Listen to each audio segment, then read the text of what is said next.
ભરૂચની વાગરા વિધાનસભાના ભાડભૂત જિલ્લા પંચાયત બેઠક માટે નર્મદા કિનારે ભારેશ્વર મહાદેવના સાનિધ્યમાં ભાજપની વિકાસ સંકલ્પ સભા યોજાઈ। ડોક્ટર પ્રશાંત કોરાટ અને અન્ય આગેવાનોએ મહાદેવની આરતી કરી વિજયનો સંકલ્પ લીધો। સભાને સંબોધતા પ્રશાંત કોરાટે કહ્યું કે ગુજરાતમાં ચૂંટણી પહેલા જ ભાજપે 700થી વધુ બેઠકો બિનહરીફ જીતી, જે દર્શાવે છે કે વિરોધ પક્ષો પાસે હવે ઉમેદવારો જ નથી। વધુમાં તેમણે કહ્યું કે મહિલા અનામતનો વિરોધ કરનાર કોંગ્રેસને દેશની નારી શક્તિ ક્યારે માફ નહીં કરે।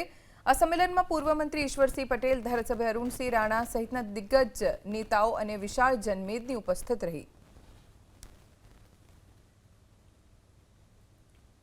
ભારતીય જનતા પાર્ટીએ પોતાના 4 મહામંત્રીઓને अलग अलग विस्तार में झोन मुजब जवाबदारी सौंपी है, जेओ पण स्थानिक स्वराज्यनी चूंटणी में प्रचार मैदान में उतर्या है।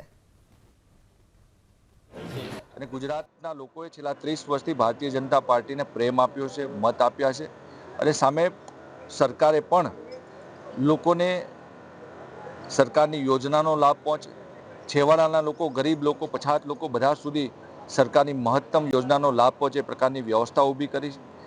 ત્યારે કોંગ્રેસ ઉપરનો વિશ્વાસ લોકોએ ગુમાવ્યો છે। કોંગ્રેસ પણ આજે લોકોમાં ક્યાંય છે નહીં।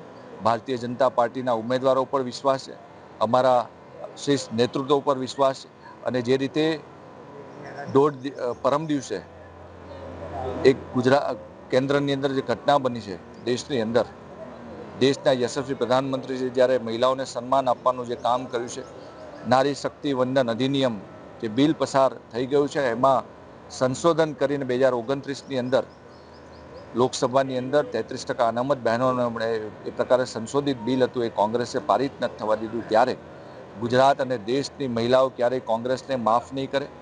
આજે દેશના યશસ્વી પ્રધાનમંત્રી મહિલાઓને સન્માન આપવાનું કામ કરતા હોય અને સામા છેડે વિરોધ પક્ષના લોકો મહિલાઓને જેટલું અપમાન કરી શકે એટલું અપમાન એ લોકો કરી રહ્યા છે। ત્યારે ગુજરાતના લોકો પણ આવનારી સ્થાનિક સ્વરાજની ચૂંટણીની અંદર ગત વખત કરતાં પણ સારામાં સારું પરિણામ ભારતીય જનતા પાર્ટીને આપશે અને 28મી તારીખે ગુજરાતની અંદર 100% બેઠકો જીતીને આખું ગુજરાત ભગવામય બને એ પ્રકારના પ્રયાસો ભારતીય જનતા પાર્ટીના